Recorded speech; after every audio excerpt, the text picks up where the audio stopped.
الحمد لله الحنان المنان ذي المجد والفضل والكرم والامتنان فاطر السماء بأشد البنيان الذي كل يوم هو في شأن خالق الإنس والجان. أما بعد فأعوذ بالله من الشيطان الرجيم. بسم الله الرحمن الرحيم.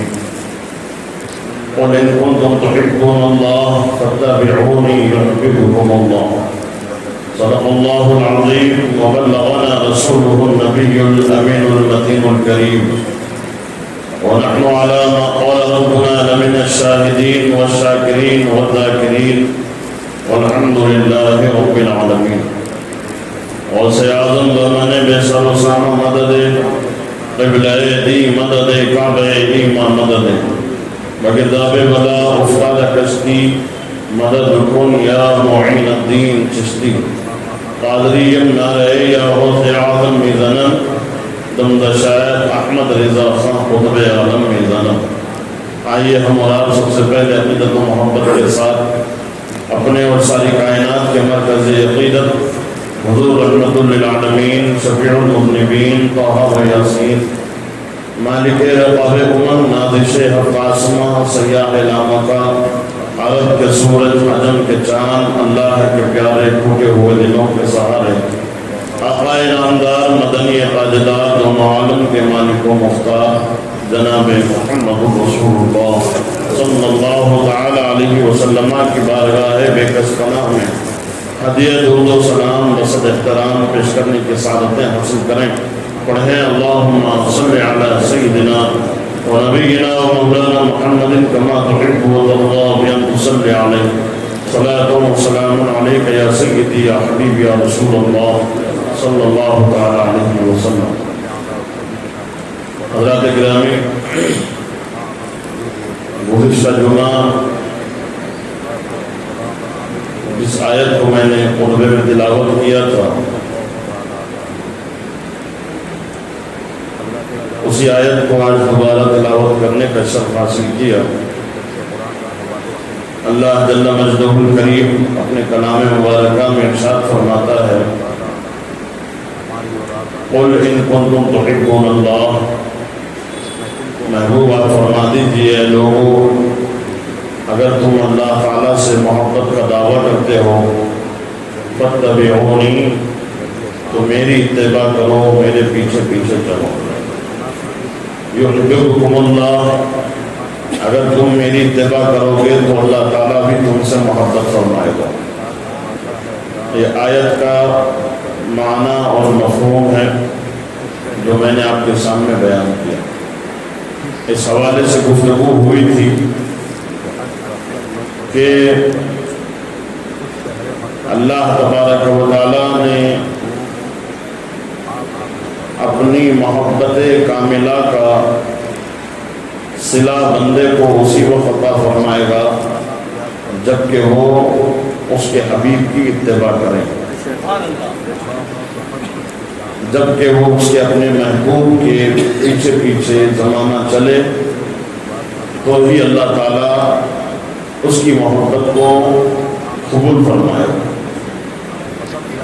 بندے دعوے تو کرتے ہیں کہ اللہ سے ہم محبت کرتے ہیں، تو اللہ فرماتا ہے صرف میرے سے محبت کافی نہیں ہے بلکہ میرے حبیب کی اتباع تم پر ضروری ہے، ان کی پیروی تم پر ضروری ہے، ان کے پیچھے پیچھے چلنا تمہارے لیے ضروری ہے. کیونکہ یہود و نصارہ بھی اللہ کو ایک مانتے تھے، اللہ کو ایک مانتے تھے، توحید کا انکار نہیں کرتے تھے، لیکن یہودی کہتے تھے عیسیٰ علیہ السلام بھی اللہ کے بیٹے ہیں. اللہ کو ایک مانتے تھے لیکن اس کی اولاد بھی مانتے. نصرانی یہ کہتے تھے حضرت عزیر علیہ السلام اللہ کے بیٹے ہیں. تو ان لوگوں نے ذات خدا میں کسی کو شریک ٹھہرا کر توحید کا مفہوم بھی نہیں سمجھا اور وہ گمراہ ہوئے، کافر ہوئے، ہمیشہ کے لیے جہنمی ہوئے. ہم اللہ تعالیٰ سے محبت کا دعویٰ بھی کرتے ہیں اور اللہ کو ایک اس کی ذات میں ہم کسی کو شریک نہیں ٹھہرا. ہمارا یہی نظریہ عقیدہ ہے کہ اللہ کے سوا کوئی عبادت کے لائق نہیں، اور نہ ہی اس کی کوئی اولاد ہے، نہ ہی وہ کسی کا بیٹا ہے. لم یلد ولم یولد، نہ اس کا کوئی بیٹا ہے نہ وہ کسی کا بیٹا ہے. یہ ہمارا عقیدہ ہے اور قرآن سے ثابت ہے. تو ہمارا عقیدہ یہود و نصارہ کی طرح نہیں، لیکن ہمارا عقیدہ یہ ہے کہ اللہ ایک ہے، اس سے ہم محبت کرتے ہیں. اس نے ہمیں پیدا کیا، ہماری تخلیق کی. ہم کیا تھے دنیا میں آنے سے پہلے، اور اللہ نے ہمیں کیا بنایا؟ ایک پانی کے ناپاک قطرے سے انسان کا وجود، پھر اس کو 9 مہینے ایک عورت کے شکم میں رکھا، پھر جب وہ جنی تو اس کو ماں کا خطاب دیا، اس کے قدموں میں جنت کو سمیٹ کے رکھی. پھر تمہارے لیے غذا ماں کے سینے میں پیدا کیا، پھر تمہیں لڑکپن کا زمانے سے گزارا، پھر تمہیں بہترین جوانی دی. دھیرے دھیرے تم بڑھاپے کی طرف بڑھنے لگے. یہ سب کیسے؟ یہی ہے اللہ تعالیٰ، یہی ہے قادر مطلق، یہی ہے خالق کائنات، جس نے ایک پانی کے قطرے سے ایک بہترین انسان کے وجود کو تیار کیا. تو اس سے محبت کیوں نہ کریں؟ یقیناً کرنا چاہیے. وہ پیدا نہ کرتا تو ہم پیدا نہ ہوتے. پھر وہ پیدا کرنے کے بعد ماں باپ کے سینے میں ہمارے لیے محبت کو نہیں ڈالتا تو پیدا ہونے کے بعد ہم چھوڑ دیے جاتے. جیسے کتے روڈوں پر پھرتے ہیں، کچرے میں پھرتے ہیں، گندی نالیوں میں ہوتے ہیں. اگر ماں کی شفقت، ماں کی ممتا ہمارے ساتھ اللہ تعالیٰ نہیں رکھتا تو ہمیں تمہیں کون پرورش کرتا؟ ہمیں تمہیں اس زمانے میں غذا کون دیتا جبکہ ہم دودھ پینے کے قابل تھے؟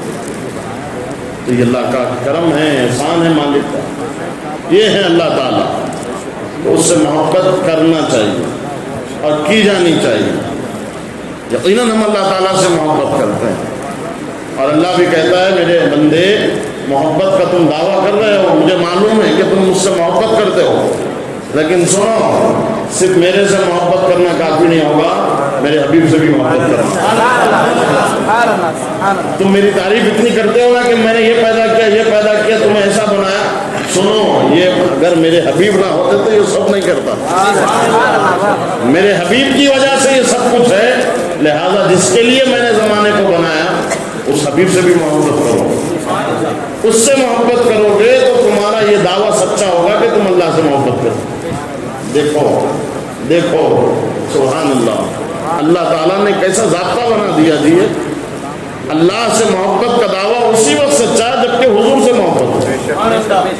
تو اللہ کے نزدیک ہمارے آقا کی اہمیت کتنی ہے، ہمارے آقا کا مقام و مرتبہ اللہ تعالیٰ کے نزدیک کتنا ہے کہ اللہ نے ایمان کا دار و مدار ہی مصطفیٰ کو بنا دیا کہ جب تک ان سے محبت نہیں کرو گے میری محبت کا دعویٰ تمہارا سچا نہیں ہے.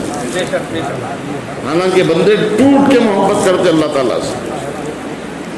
ایسی محبت کہ ذریعہ سی تکلیف ہو تو زبان سے اللہ نکلتا. اللہ بندہ خوشی میں بھی اللہ کو یاد کرتا، غم میں بھی اللہ کو یاد کرتا. اور اتنے پیارے انداز سے بھی لوگ یاد کرتے اللہ تعالیٰ کو کہ مسجد نبوی شریف میں کونے میں بیٹھ کر ایک صحابی دعا مانگا. اللہم انی اسألک فإنک انت اللہ. اے اللہ میں تجھ سے اس لیے مانگتا ہوں کیونکہ تو میرا رب جو ہے، تو میرا رب جو ہے پروردگار، اس لیے مانگتا ہوں. اور لا الہ غیرہ، تیرے علاوہ تو میرا کوئی ہے بھی نہیں نا. کتنا پیارا انداز ہے.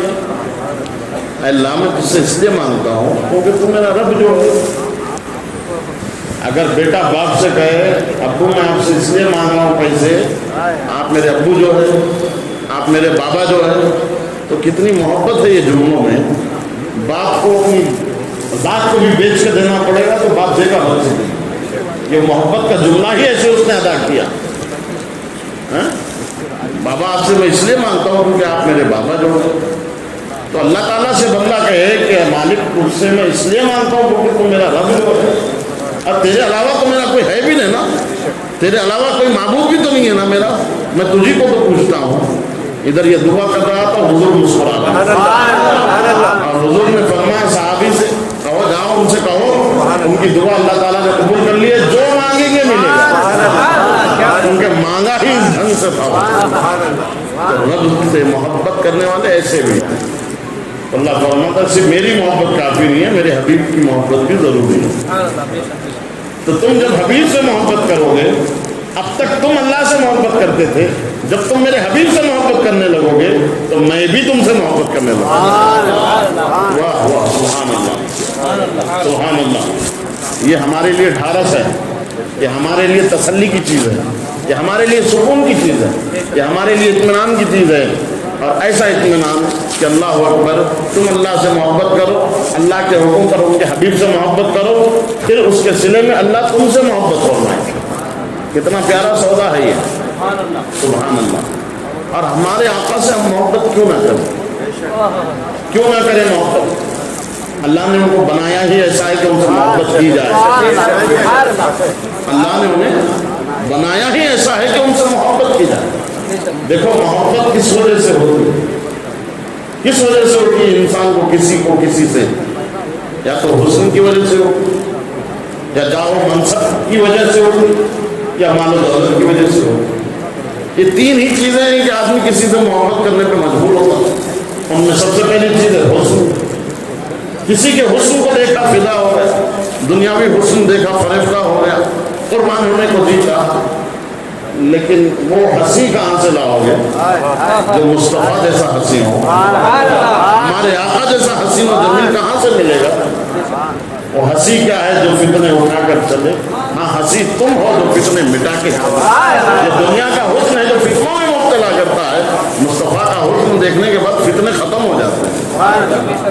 ہمارے آقا سے بڑھ کر حسین کون؟ اگر کسی سے حسن کی وجہ سے محبت کی جائے، اس کی خوبصورتی کی وجہ سے محبت کی جائے، تو میرے آقا سے بڑھ کر کوئی خوبصورت نہیں، میرے آقا سے بڑھ کر کوئی حسین نہیں۔ میں جتنا جذباتی ہو رہا ہوں اتنے دھیرے سے سبحان اللہ بولوں، کیا وجہ ہے؟ حضور سے بڑھ کر حسین کوئی نہیں۔ اگر حسن کی بنیاد پہ کسی سے محبت کرنا جائز ہے تو بتاؤ پھر میرے آقا سے زیادہ حسین و جمیل کون ہے؟ محبت اگر حسن کی بنیاد پہ کی جائے تو اس کے بھی حقدار میرے آقا ہے کہ ان سے محبت کی جائے، اس لیے کہ ان کے جیسا حسین و جمیل نہ ان سے پہلے کوئی پیدا ہوا، نہ ان کے بعد کوئی پیدا ہوا، نہ صبح قیامت تک کوئی پیدا ہوا۔ ایک دن حضرت عائشہ صدیقہ نے پوچھا حضور یا رسول اللہ صلی اللہ علیہ وسلم، آپ زیادہ خوبصورت ہیں یا حضرت یوسف خوبصورت ہیں؟ حضرت یوسف کا حسن تو آپ نے سنا ہوگا، کیسا حسن تھا حضرت یوسف علیہ السلام کا؟ اتنے وجیح، اتنے خوبصورت۔ ان کے حسن کو یاد کر کے حضرت عائشہ ہماری امی حضور سے پوچھتی ہیں یا رسول اللہ حضرت یوسف کا حسن زیادہ یا آپ کا حسن زیادہ؟ تو حضور فرماتے ہیں عائشہ اللہ نے میرے حسن میں سے آدھا حصہ میرے بھائی یوسف کو دیا، آدھا حصہ یوسف کو ملا، اور ان کے حسن میں مٹھاس دی، میرے حسن میں نمک ہے۔ سبحان اللہ، سبحان اللہ۔ حضور کا ذکر اس کو چہرے پہ مسکراہٹ نہ آئے تو کیا فائدہ ہے؟ چنانچہ یوسف علیہ السلام کو جو آدھا حصہ حسن کا مصطفیٰ کا صدقہ ملا وہ کیسا حسن تھا؟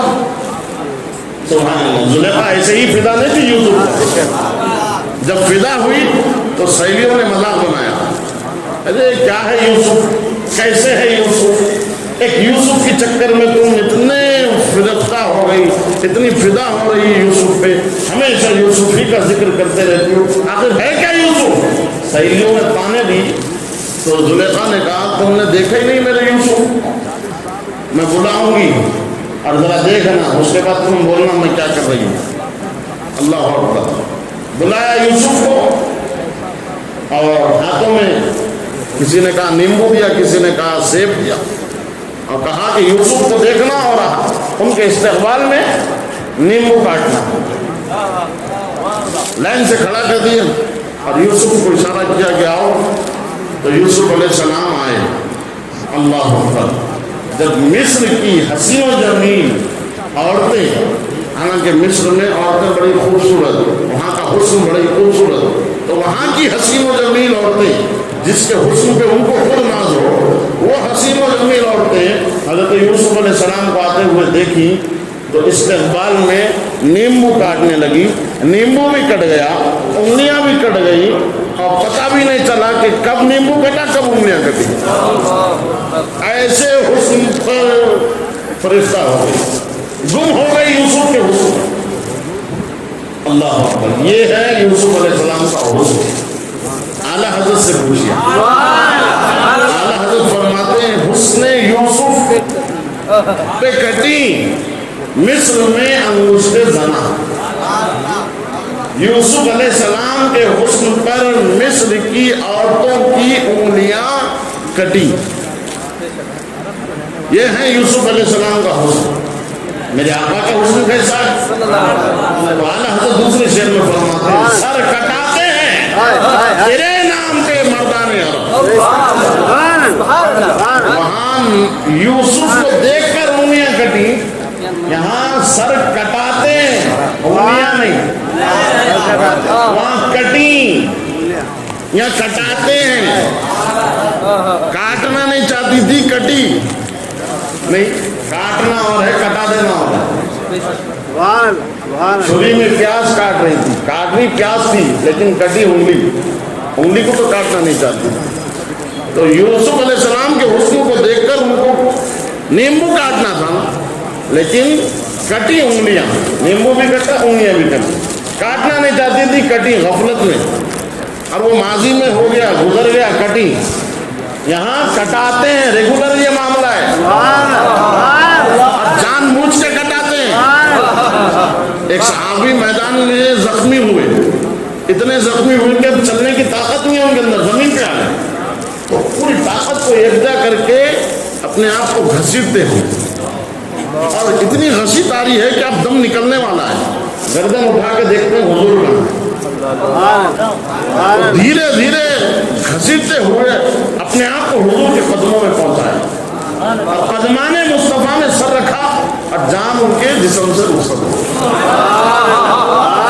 کیا تمنا ہے، کیا خواہش ہے، دم نکل رہا ہے میدان جنگ میں، شہادت کا مرتبہ ویسے بھی پانے والے ہیں، لیکن تمنا دیکھو گر وقت اجل سر تیری چوکٹ پہ جھکا ہو، جتنی ہو قضا ایک ہی سجدے میں آتا، جتنی ہو قضا ایک ہی سجدے میں آتا۔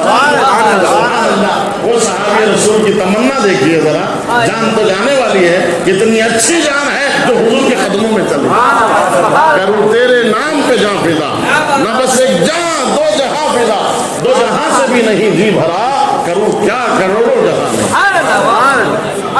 تو یہ ہے ہمارے آقا کا حسن، وہاں کٹی یہاں کٹاتے ہیں، وہاں مصر کی عورتیں ہیں یہاں مردان عرب ہے، وہاں عورتیں تھیں یہاں مردان عرب ہے، اور یہاں نام مصطفیٰ ہے صرف، وہاں ذات یوسف تھی، یوسف کو دیکھ کے کاٹنا اور ہے، یہاں صرف حضور کے نام پہ کٹا دینا اور ہے۔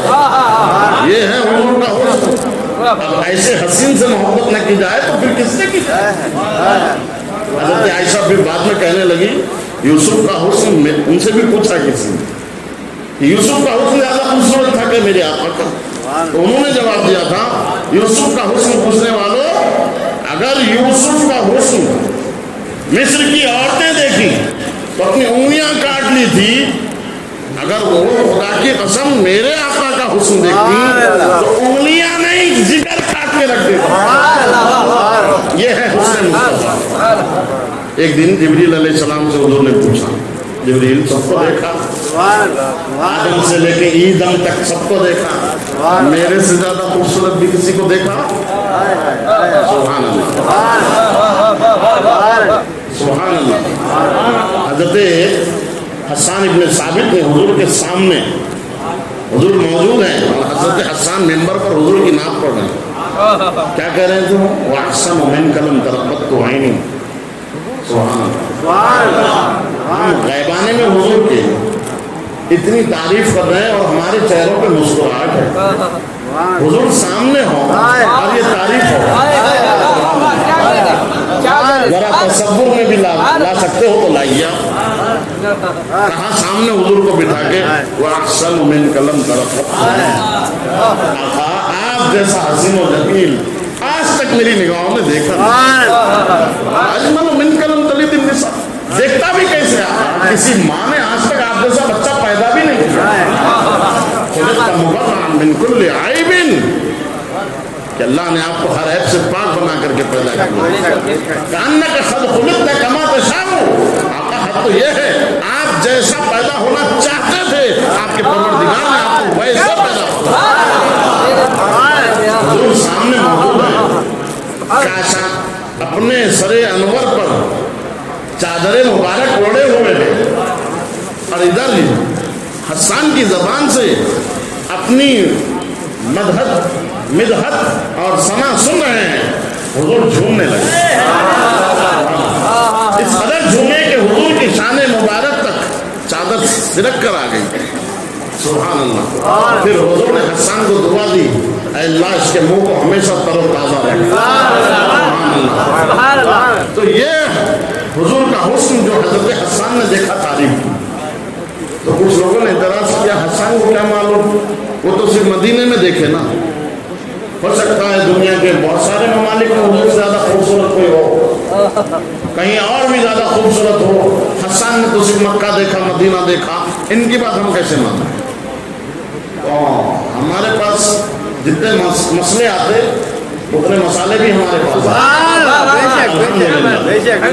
تو جب ہم نے اس کا اعتراض سنا تو منہ پہ تماچا مار کے کہا بیوقوف حسان کی بات کا تو انکار کر رہا ہے بس جبریل امین سے بھی پوچھ لیں حسان نے تو صرف مکہ اور مدینہ دیکھا نا جبریل سے ذرا پوچھ ان سے کیا چھپے ہوا ہے آپ جبریل سے انہیں کیا پوچھنا ہے حضور نے پوچھا اللہ جبریل سب کو دیکھا میرے جیسا بھی کسی کو دیکھا تو جبریل عرض کرتے قلبت مشارقها ومغاربها یا رسول اللہ میں نے مشرق و مغرب کو الٹ کے دیکھ لیا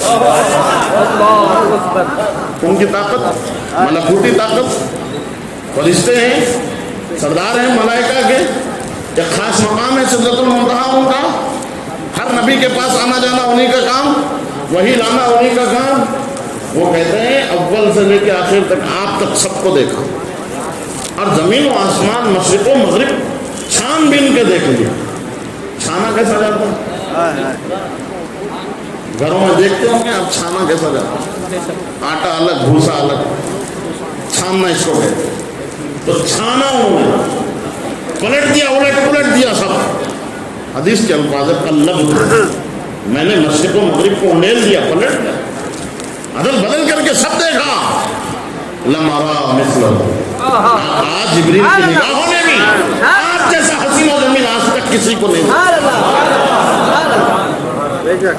یہ پوری جبریل کی بات اعلیٰ حضرت ایک شعر میں بتاتے ہیں یہی بولے سدرا والے چمنے جہاں کے تھالے سبھی میں نے چھان ڈالے تیرے پائے کا نہ پایا تجھے یک نے یک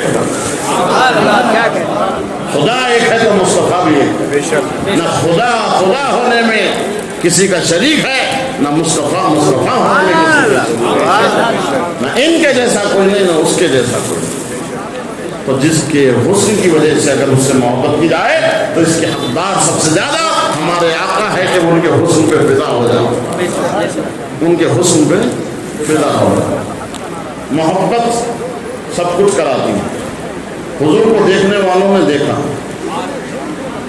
اور اپنوں نے بھی دیکھا غیروں نے بھی دیکھا ابو جہل نے دیکھا ایمان نے لایا ابو بکر دیکھے ایمان لایا عتبہ دیکھا ایمان نے لایا بلال دیکھے ایمان لا لیا شیبہ دیکھا ایمان نے لایا عمر ابن خطاب ایمان لا لیا اپنے اپنے مقدر کی بات ہے ایک دن ابو جہل لعین حضور راستے سے گزر رہے تھے صدیق اکبر بھی ساتھ میں تھے تو کہا ہے محمد تم جیسا بدصورت میں نے کسی کو نہیں دیکھا معاذ اللہ 100,000 بار معاذ اللہ تو حضور نے برجستہ فرمایا صدقتا ابو جہل تو نے سچ کہا اس کی بات ختم ہوئی تو ادھر سے صدیق اکبر نے کہا یا رسول اللہ آپ جیسا حسین و جمیل میری نگاہوں نے آج تک نہیں دیکھا. حضور نے فرمایا صدقت، تو نے بھی سچ کہا. ابو بکر تو نے بھی سچ کہا. صحابہ پریشان ہوئے یا رسول اللہ دونوں کیسے سچے؟ ابو بکر کا سچا ہونا تو یقینی ہی یہ جاہلوں کا باپ ابو جہل کیسے سچا ہو سکتا؟ حضور نے فرمایا پریشان نہ ہو، تم پریشان نہ ہو. سوال دو ہے جواب ایک ہے، کیوں؟ اس پر پریشان نہ ہو، اس لیے کہ میں آئینہ رحمان ہوں. میں آئینہ رحمان ہوں، میں خدا کا آئینہ ہوں. اس میں جو آئے گا جیسا دیکھے گا اس کو ویسا نظر آئے گا. ابو جہل آیا اپنی صورت دیکھ آئینے میں، اسی لیے اس کو بدصورت نظر آیا. ابو بکر تم آئے اس آئینے میں دیکھے تو تمہیں حسین و جمیل نظر آیا. بتلاؤں تمہیں کیسے کیا کیا نظر آتا ہے؟ جس کی نظر جیسی اس کو پہچان ہے. یہ ہے ہمارے آقا کا حسن. اگر حسن مصطفیٰ پر ہی بات کی جائے تو پورا وقت اسی میں ختم ہو. سرکار دو عالم صلی اللہ علیہ وسلم کو اللہ نے ایسا حسین ایسا وجیح بنایا کہ کائنات میں ان کے جیسا کسی کو نہیں بنا. اگر حسن کی بنیاد پہ اگر کسی سے محبت جائز ہے تو وہ محبت حضور سے کرنا جائز. دوسری چیز کیا دیکھتا ہے بندہ جب محبت کرتا ہے تو مالداری دیکھتا ہے. حضور سے بڑھ کے مالدار کوئی نہیں. حضور سے بڑھ کر مالدار کوئی نہیں. مالدار وہ نہیں ہوتا جو صرف مال کو جمع کرتا. مالدار وہ ہوتا ہے جو مال جمع ہوتا ہی لٹا دیتا. تو ایسا سخی بھی کوئی ہے زمانے میں جو حضور کے جیسا ہو. اللہ اکبر. اللہ فرماتا ہے وَأَمَّا السَّائِلَ فَلَا تَنْهَرْ. میرے حبیب تمہارے پاس لوگ آ جائیں مانگنے تو دیتے رہو. سبحان اللہ. رب ہے موتی، یہ ہے قاسم. حضور خود فرماتے ہیں انما انا قاسم واللہ یعطی. اللہ مجھے عطا کرتا ہے اور میں بانٹتے رہتا ہوں. کیا کیا نہیں بانٹا حضور نے؟ جنت بانٹی. جنت میں گھر دے دیا، جیتے جی سب کچھ دے دیا. یہاں تک کہ حاتم طائی کی سخاوت زمانے میں مشہور ہوئی اور لوگ کہتے تھے حاتم طائی کی سخاوت بڑی بے مثل و بے مثال ہے. ایک سید زادے کے سامنے حاتم طائی کا درباری تعریف کرنے لگا کہ میرے بادشاہ کی سخاوت کا یہ عالم ہے کہ اگر میرے بادشاہ کے دربار میں کوئی سائل دن میں ایک مرتبہ مانگنے کے لیے آتا دروازے سے تو اس کو بادشاہ خوب نوازتا، کسی کو منع نہیں کرتا. پھر وہی فقیر محل کے دوسرے دروازے سے آتا پھر دیتا، منع نہیں کرتا. تیسرے دروازے سے آتا پھر دیتا، منع نہیں کرتا. یہ کس کی سخاوت ہے؟ حاتم طائی کی سخاوت. کس کے سامنے ہو رہی ہے؟ سید زادے کے سامنے ہو رہی ہے، نبی کی آل کے سامنے ہو رہی ہے. انہوں نے خوب سنا. اس کے بعد میں فرمایا چل تیرے بادشاہ کی تعریف ختم ہو گئی ہے تو میرے نانا کی بھی سن. میرے نانا کی بھی سن. تیرا بادشاہ حاتم طائی وہ ہے جس کے دربار میں سائل ایک دروازے سے آئے پھر دیتا، دوسرے دروازے سے آئے پھر دیتا، تیسرے دروازے سے آئے پھر دیتا، منع نہیں کرتا. میرے آقا کا دربار وہ ہے جہاں سائل ایک مرتبہ مانگنے آتا ہے، آقا ایک ہی دروازے سے اس کو اتنا دیتے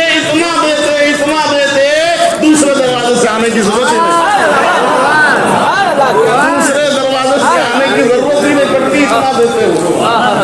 میرے کریم سے گر خطرہ کسی نے مانگا دریا بہا دیے ہے دربے بہا. ایسا ساتھی بھی زمانے میں ہے تو لاؤ. خود بھوکا رہ کر دوسروں کو کھلائے. حضرت ابو ہریرہ رضی اللہ تعالیٰ عنہ فرماتے ہیں کہ بھوک پیاس نے مجھے اتنا مجبور کیا کہ میں گھر سے نکلا باہر آیا. مسجد کے راستے میں ٹھہر گیا، مسجد نبوی کے.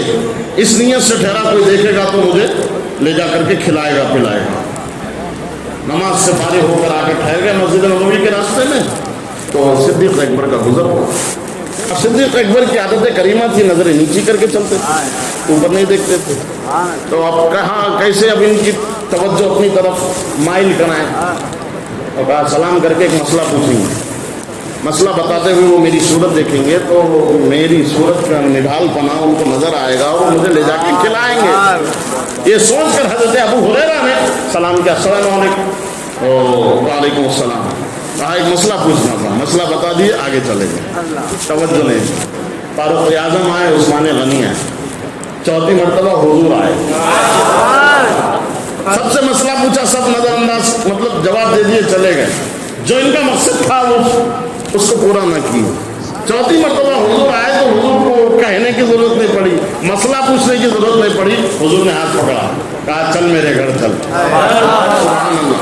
جب چلے گھر کو تو حضور کے گھر میں کبھی بھی کچھ نہیں ہوتا، جو ہوتا تھا حضور سب بانٹ دیتے تھے، ختم کر دیتے تھے۔ اس وقت ایک دودھ کا پیالہ آیا تھا، اونٹنی کے دودھ کا پیالہ، ایک ہی پیالہ گھر میں تھا۔ پوچھا گھر میں کچھ ہے؟ کہا یا رسول اللہ ایک پیالہ اونٹنی کا دودھ ہے۔ سرکار نے فرمایا ابو ہریرہ وہ پیالہ اٹھاؤ۔ سبحان اللہ، ایک گلاس اٹھاؤ۔ جیسے ہی ابو ہریرہ نے سنا کہ دودھ کا پیالہ ہے، بھوک شدت سے بڑھنے لگی اور طبیعت تو یہ چاہتی تھی کہ بس اب لیں اور پی لیں، اتنے بھوکے ہیں۔ لیکن حضور محبت کرنے والوں کو آزمت بھی نا، حضور نے فرمایا ابو ہریرہ جاؤ اصحاب صفہ کو بلا لاؤ۔ یہ کون ہے؟ مسجد نبوی کے پاس ایک چبوترا تھا، اس پر وہ صحابہ رہتے تھے، بیٹھتے تھے جن کا کوئی گھر نہیں تھا مدینے میں، ان کو کہتے ہیں اصحاب صفہ۔ صفہ کہتے ہیں چبوترے کو، چبوترے پہ رہنے والے صحابہ، وہ تھے 70۔ کتنے تھے؟ 70۔ اور یہ وہ پہلی درسگاہ ہے جس میں حضور بیٹھ کر پڑھاتے تھے۔ یہ سب سے پہلا مدرسہ ہے جس کو اصحاب صفہ کہتے ہیں۔ سبحان اللہ۔ تو حضور نے فرمایا ابو ہریرہ سے ابو ہریرہ جاؤ اصحاب صفہ کو بھی بلا۔ اب ابو ہریرہ سوچنے لگے یا اللہ ایک پیالہ دودھ ہے، میری بھوک کا یہ عالم ہے کہ مجھے کو بس نہ ہو، اور حضور کہہ رہے ہیں اصحاب صفہ کو بلا لو۔ کیا ارادہ ہے حضور کا؟ مطلب کہ ان کو بھی پلانے کا ارادہ ہے۔ اللہ اکبر۔ سوچتے سوچتے حضور کا حکم تھا، انکار تو نہیں کر سکے، چلے اور جانے کے بعد اصحاب صفہ سے کہا حضور بلا۔ تمام اصحاب صفہ 70 کی تعداد میں۔ اب حضور نے ابو ہریرہ ہی سے فرمایا ابو ہریرہ چلو، اس کے بعد دیگر سب کو پلانا شروع، دودھ پلاؤ۔ تھا کتنا دودھ؟ ایک پیالہ دودھ۔ ابو ہریرہ سے حضور کہہ رہے ہیں پلانا شروع کر۔ ایک کو دیتے اس کے بعد گلاس دیکھتے ہے یا ختم ہو گئے، دوسرے کو دیتے پلاتے پھر گلاس دیکھتے ہے یا ختم ہو گئے۔ ایسے دیکھتے دیکھتے پلاتے پلاتے 70 کو پلا دیا۔ دیکھا تو دودھ جتنا تھا اتنا ہی ہے۔ کوئی کہانی قصے نہیں ہے مسلمانوں، تم جس نبی کا کلمہ پڑھتے ہو ان کی یہ شان ہے۔ ان کے ہاتھ سے لگنے والے پیالے میں اللہ نے یہ برکتیں رکھی کہ 70 پی لیے دودھ جیسے کا ویسا۔ سبحان اللہ۔ اب ابو ہریرہ نے سوچا چلو 70 تو پی لیا، میری ہی باری ہو۔ پھر محبت رسول نے انگڑائی لی، محبت رسول نے تیور بدلا، اور ابو ہریرہ کو خیال آیا نہیں ابھی حضور بھی بات نہیں، 70 تو پی لیے، حضور کو چھوڑ کے میں کیسے پیوں؟ ابھی حضور نہیں پی۔ سبحان اللہ۔ جب اس خیال سے پیالہ حضور کی طرف بڑھایا تو حضور نے فرمایا نہیں اب تم پیو۔ سبحان اللہ۔ ابو ہریرہ اب تم پیو، اور بسم اللہ پڑھ کر پینا شروع کیا، جم کے پیا، ٹھنڈی سانس لی، الحمدللہ کا پیالہ حضور کی طرف بڑھایا، کہا یا رسول اللہ اب آپ لے لی، فرمایا نہیں پھر تم پیو۔ پھر جم کے پیا، پھر پیالہ پیش کیا، حضور نے فرمایا اور پیو۔ سبحان اللہ۔ 3 مرتبہ جم کے پیا، اتنا پی لیا کہ اب گنجائش نہیں تھی پینے کی۔ پھر پیالہ ہٹایا تو جیسے کا ویسا ہے دودھ۔ رب ہے موتی یہ ہے قاسم، رزق اس کا ہے کھلاتے یہ ہے، ٹھنڈا ٹھنڈا میٹھا میٹھا پیتے ہم ہیں پلاتے یہ ہے۔ سبحان اللہ۔ ابو ہریرہ نے جم کے پیا، پیالے میں دودھ اتنا ہی باقی۔ اللہ اکبر۔ اب حضور کی بارگاہ میں پیالہ پیش، ابو ہریرہ سے کہتے اور پیو، اور یا رسول اللہ اب ایک گھوٹ بھی جانے کی جگہ باقی نہیں ہے۔ اللہ اکبر، اللہ اکبر۔ ایک پیالے دودھ میں حضور نے 71 کو پلا دیا۔ اعلیٰ حضرت فرماتے ہیں کیوں جناب ابو ہریرہ کیسا تھا وہ جامع شیر جس سے 70 صاحبوں کے دودھ سے منہ پھر گیا، دودھ سے منہ پھر گیا۔ کیا مطلب؟ دودھ سے منہ پھرنے کا کیا مطلب؟ بچہ جب ماں کے پستان سے دودھ پیتا اور پیٹ بھر جاتا ہے تو وہ گردن ہلا کے بتاتا بس، مطلب پیٹ بھر گیا۔ تو دودھ سے منہ پھر گیا صحابہ کا مطلب اتنا پی لیا کہ گنجائش نہیں ہے۔ سبحان اللہ، سبحان اللہ۔ ایک پیالے میں حضور نے کتنوں کو دودھ پلایا، اور دودھ دوں گا تم رات میں، سخی ہو ان کے جیسا تو نہ ہو۔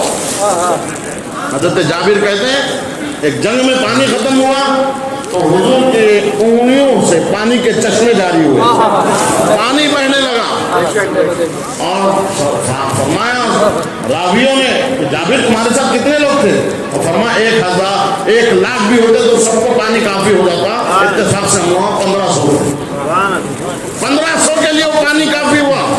کہاں سے پانی نکلا؟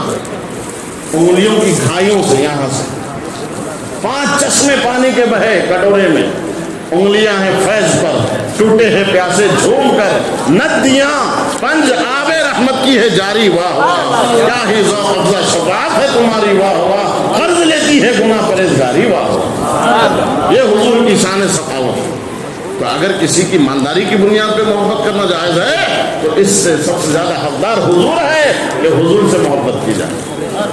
اب جاہو منصب کی اگر بات کروں تو آپ تو جانتے ہیں حضور کا مقام کیسے، سر عرش پر ہے تیری گزر، دل فرش پر ہے تیری نظر، ملکوت و ملک میں کوئی شے نہیں وہ جو تجھ پہ آیا نہیں، سب سے اولا و اعلیٰ ہمارا نہیں، سب سے بالا و بالا ہمارا نہیں، سارے اونچوں میں اونچا سمجھیے جسے ہے اس اونچے سے اونچا ہمارا نبی، سارے اچھوں میں اچھا سمجھیے جسے ہے اس اچھے سے اچھا ہمارا نبی۔ حضور اس شان کے لائق ہے کہ حضور ہی سے محبت کی۔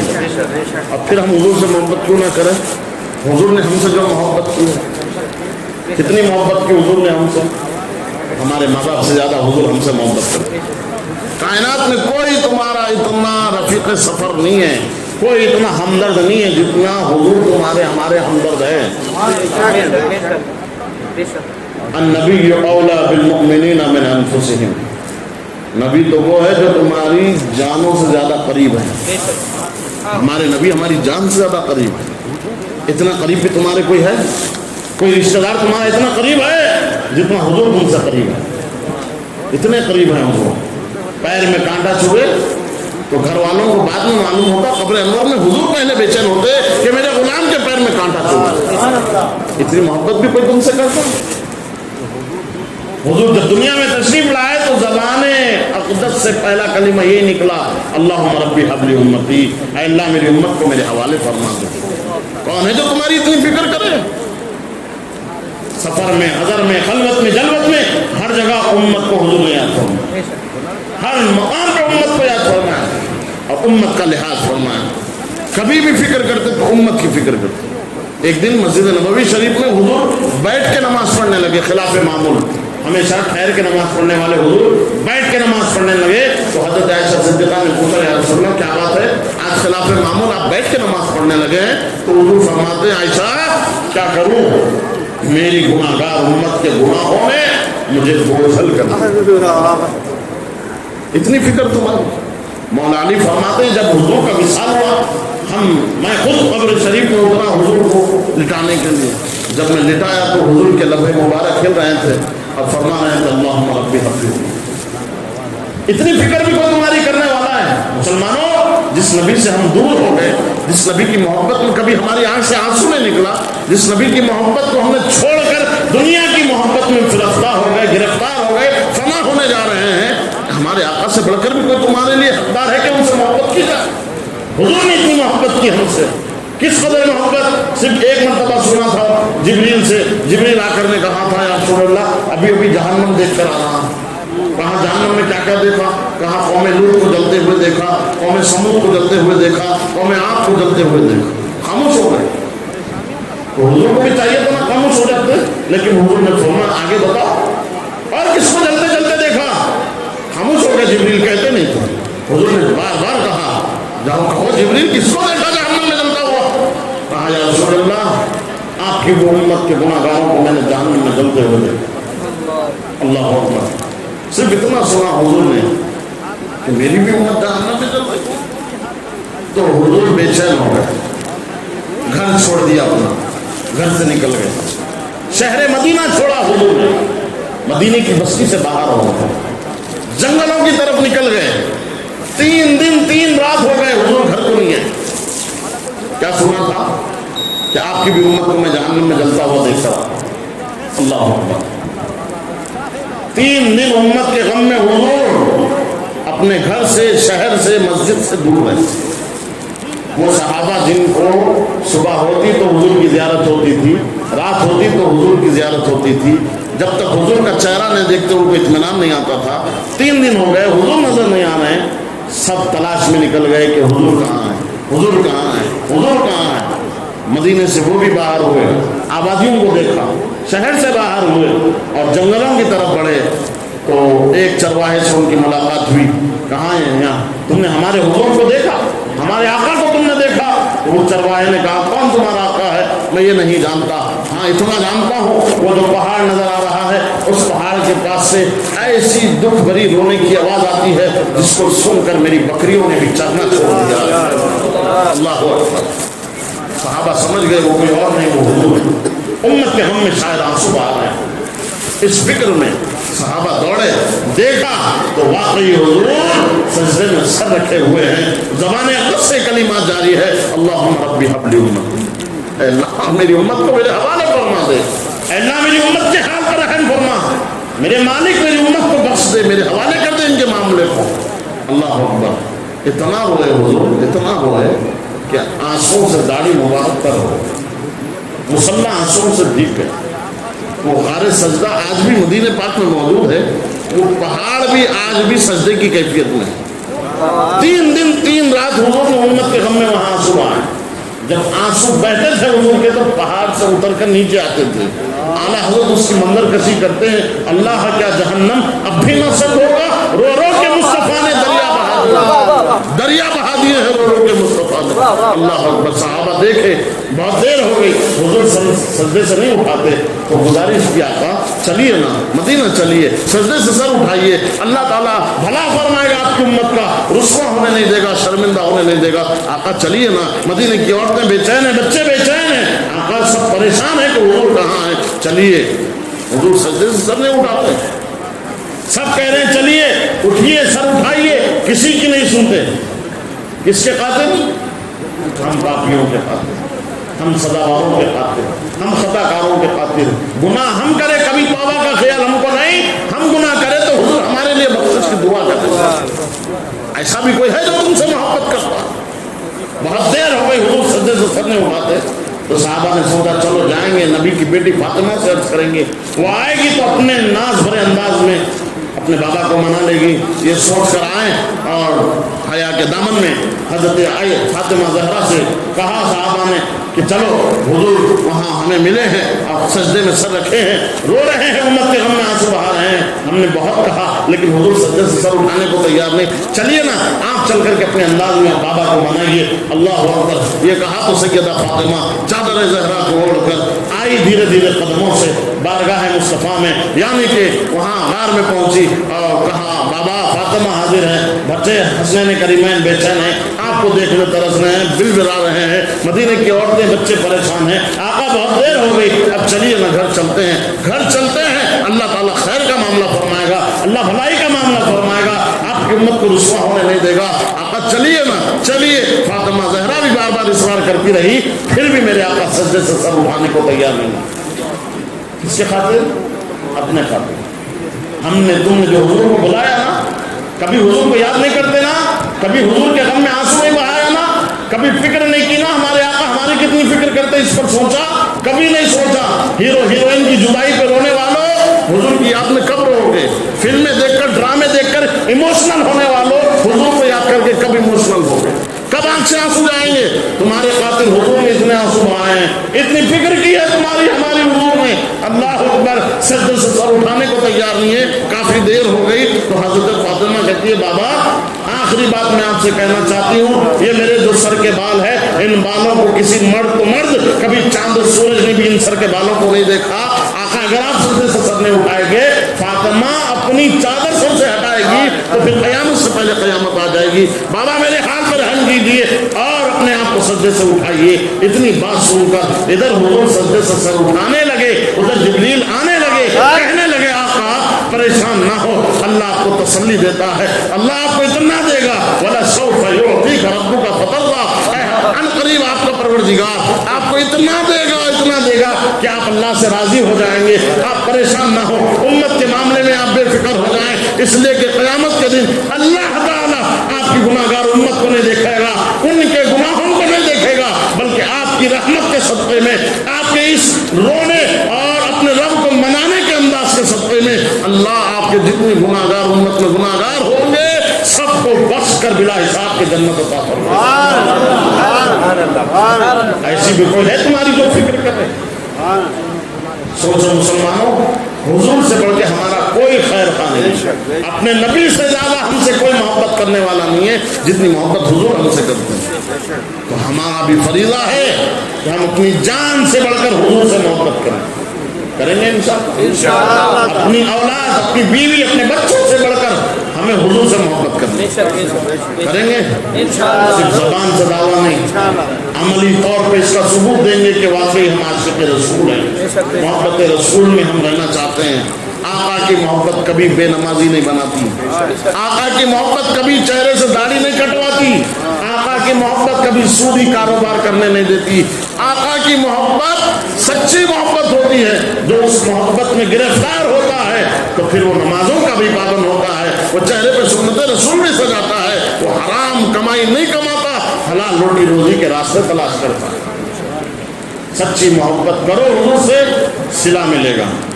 اگر جھوٹی محبت کرو گے تو جا کر قبر میں حضور ہی کو چہرہ دکھانا ہے۔ رب ناراض ہوتا ہے تو مصطفیٰ منا لیتے ہیں، اگر مصطفیٰ ناراض ہو تو ان کو کون منائے گا؟ اللہ اکبر۔ سوچو ذرا، قبر میں حضور تشریف لائیں گے، یقین ہے نا، ہمارا ایمان ہے نا، آئیں گے حضور قبر میں، فرشتے بولیں گے، بول ان کے بارے میں کیا بولتا تھا؟ اگر خدا نہ کرے، خدا نہ کرے، ہرگز خدا نہ کرے، حضور ہمیں دیکھ کر اپنا چہرہ پھیر لیے تو کیا ہوگا؟ ذرا سوچو مسلمانوں، خدا اپنے حال پر رحم کرو۔ تم سچی محبت حضور سے کرنا، صرف حضور سے سچی محبت کرنا اور حضور کے فرامین پر عمل کرنا نا، تو دیکھنا انشاءاللہ کوئی طاقت مسلمانوں کو دبا نہیں سکتی۔ ایک محبت رسولی کی بنیاد پہ اسلام آج تک پنپتا رہا، صبح قیامت تک پنپتا رہے گا۔ اسلام کل بھی ہرا بھرا تھا، آج بھی ہرا بھرا ہے، صبح قیامت تک ہرا بھرا رہے گا۔ اس کو جو بڑھتے چلا رہا ہے اسلام، اس کی واحد وجہ یہ ہے کہ اسلام کو بڑھانے والے، اسلام پر جان دینے والے وہ سب سے زیادہ حضور سے محبت کرتے تھے۔ تلواروں پہ ان کو بھروسہ نہیں تھا، محبت رسول پہ ان کو بھروسہ تھا۔ اسی لیے 313 1000 کے لشکر کو مار گرائے تھے۔ کئی تاریخیں ایسی ہے مسلمانوں کی کہ کم تعداد میں رہ کر ہزاروں پر بھاری پڑتے ہوئے نظر آئے۔ پوچھا گیا کیا تلواروں پہ بھروسہ ہے؟ بولے تلواروں پہ بھروسہ نہیں ہے، محبت رسول پہ بھروسہ ہے۔ حضور سے محبت کرتے ہیں اور کود پڑتے ہیں میدان میں، تو ہم کودتے ہیں، بعد میں فتح پہلے ہمارے قدموں کو چومتے ہوئے۔ الحمدللہ اپنے اسلاف کی تاریخ کو مت بھلاؤ مسلمانوں، اتنے بھی ہم کمزور نہیں ہیں کہ دوسروں کی تاریخوں کو دیکھیں اور متاثر ہو جائیں۔ ہماری تاریخ، ہماری داستانیں پڑھی ہوئی ہیں، رکھی ہوئی ہیں، اس کا مطالعہ کرو، ان کے قریب آؤ، اپنے آقاؤں کی داستانیں سنو، حوصلے پیدا ہوں گے، ڈرو گے نہیں۔ ڈرنا صرف اللہ سے ہے، اللہ کے رسول سے محبت کرنی ہے، پھر دیکھو زمانہ تمہارے قدموں میں کیسے آتا ہے۔ آج پلاننگ ہو رہی ہے، منصوبے ہو رہے ہیں تمہیں مارنے کاٹنے کی، اور تم ان کا برابر ساتھ دے رہے ہو۔ آؤ پلٹ کے اپنے دین کی طرف آؤ، اپنے اسلام کی طرف آؤ، اپنے آقا کے قدموں میں آ جاؤ اور حضور کی محبت میں جینا سیکھو۔ انشاءاللہ تمہیں صرف ایک ہی کام کرنا ہے، حضور سے سچی محبت کرنا ہے، پھر اور تلوار چلانے کی ضرورت نہیں، ہاتھ اٹھانے کی ضرورت نہیں، بس محبت رسول میں جینا سیکھ لو، زمانہ خود قدموں میں گرے گا انشاءاللہ۔ بڑی بات نہیں کر رہا ہوں، اللہ کے گھر میں ہوں، بات میں سچائی ہے تو قبول کی جائے، اور اگر بات میں سچائی نظر نہیں آ رہی یہی چھوڑ کے چلے جائیے۔ خدا را مسلمانوں ابھی بھی سمجھنے اور سدھرنے کا وقت ہے۔ مسجدوں کو ویران کر کے اپنی زندگیوں میں خوشیاں حاصل نہیں کر سکتے۔ ایک دن جمعہ میں آنے والے، اتنی تعداد میں آنے والے، وہ بھی دیر سے آنے والے، ذرا اپنے حال پر رحم کریں اور سوچے کہ ہمیشہ کے لیے رہنا نہیں ہے، اس دور فانی میں کچھ اچھے کام کر لے، 4 دن کی زندگانی میں جگہ جی لگانے کی دنیا نہیں ہے، یہ عبرت کی جاں ہے، تماشا نہیں ہے۔ جاگنا ہے جاگو، افلاک کے سائے تلے حشر تک سوتے رہو گے، خاک کے سائے تلے۔ اللہ تعالیٰ مجھے کہنے سے زیادہ، آپ تمام کو سننے سے زیادہ عمل کی توفیق عطا فرمائے۔ آمین بجاہ سید المرسلین یا رب العالمین، وآخر دعوانا ان الحمد للہ رب العالمین۔